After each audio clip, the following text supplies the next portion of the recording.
A'udhu billahi. Lafiya? Me ke faruwa ne? La ilaha illallah. Malam dan Allah ka taimaka min malam. Wani ne ya biyo ni yana so ya kashe ni. La ilaha illallah. Ka taimaka min malam. Inna lillahi wa inna ilaihi raji'un.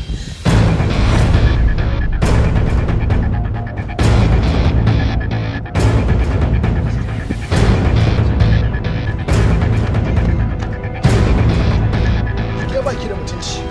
Na kashe ki. Dan na nuna ina son ki. Shi za ki zo ki ce ba kya so na? To din nan sai na kashe ki. Yau sai na kashe ki. Yau din nan fa abin da zai sa ban kashe ki ba. Kai malam bagonka. Bagonka. Me naka? Me naka a ciki?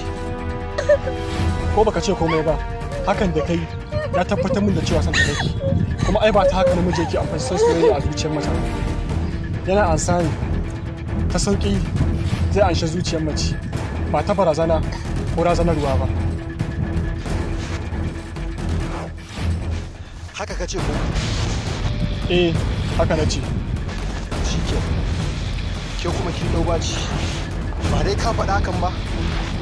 Rigimar ka ce ta koma da ni da kai. Ba matsala. Za a kakkasa mana.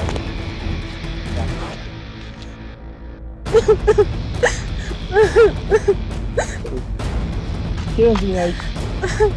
Yanzu na san idan na koma gida zai bi na gida.